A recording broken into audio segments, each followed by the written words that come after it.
O tempo é paradoxal. É algo que nunca se tem, mas sempre se perde. É efêmero e passa, mas permanece e dura. Estamos dentro dele, mas ele está dentro de nós. Sabemos medi-lo perfeitamente, mas temos dificuldade para explicar o que é tempo. Em filosofia, esta dificuldade se chama aporia, que é uma dúvida racional diante da impossibilidade de dar uma resposta conclusiva para uma questão. O tempo é uma aporia clássica na filosofia. No mínimo, tempo encerra uma conflação de significados.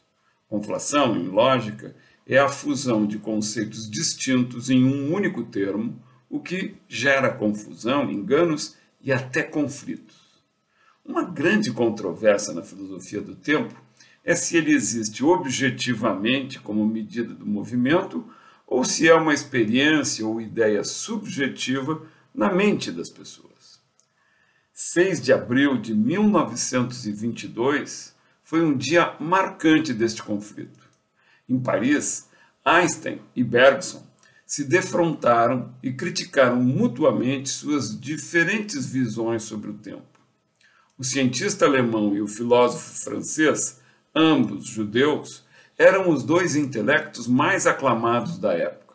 Era para ser um encontro amistoso para distensionar as relações entre França e Alemanha após a Primeira Guerra e aplacar o crescente antissemitismo na Europa.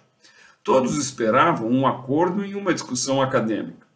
A contundência do confronto, entretanto, foi chocante, e os ecos daquela discussão se fizeram ouvir no trabalho de inúmeros partidários e discípulos de ambos desde lá. Nos anos seguintes, o debate sobre a natureza do tempo se tornou uma discussão quase religiosa, com declarações contundentes e trocas de farpas entre os dois lados.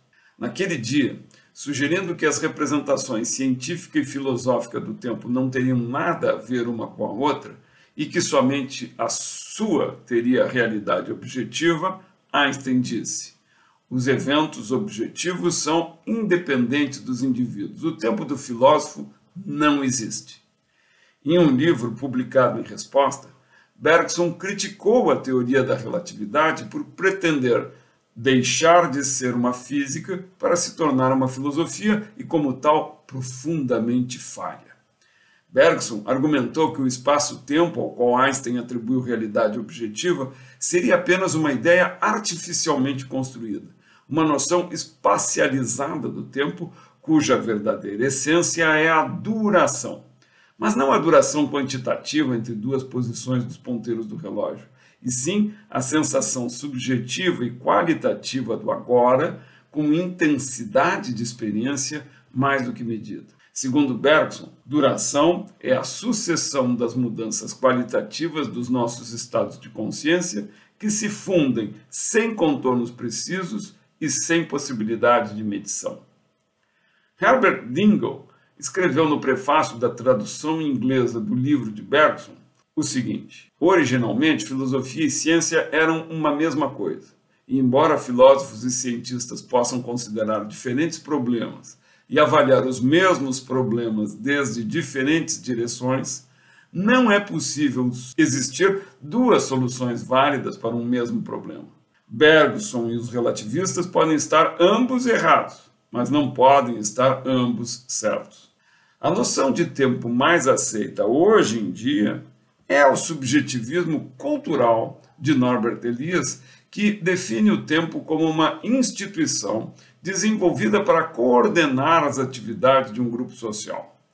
Não é apenas uma ideia que surja na cabeça dos indivíduos, mas sim um conceito com alto nível de síntese que se desenvolveu ao longo da história conforme o nível de complexidade das sociedades e que é passado e sofisticado de uma geração para outra. A dimensão social é essencial para a noção de tempo, que só existe num mundo com 5 dimensões. Relógios e calendários servem para marcar e anunciar as coisas que fazemos com outras pessoas. São instrumentos de sincronização da vida em comum e de orientação dos indivíduos. Na antiguidade, a vida e os relógios de sol eram locais. A disciplina do trabalho na Terra era regida pelos ciclos naturais de dias e noites e estações. Com a invenção do trem no século XIX, surge a necessidade de homogeneizar a medida do tempo entre cidades, e a pontualidade passa a ser uma virtude. O tempo social deixou de ser regido pelos astros e passou a ser regido por mecanismos. O tempo natural se tornou artificial. A pontualidade da Revolução Industrial amarrou a humanidade aos horários dos trens e das fábricas. Na era da informação, ela está sincronizada segundo a segundo, num ritmo cada vez mais acelerado. Jean-Louis Servan-Schreiber colocou isso lindamente.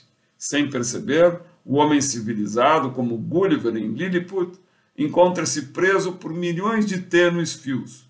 Isolados, mal são percebidos. Juntos, privam-no da sua liberdade.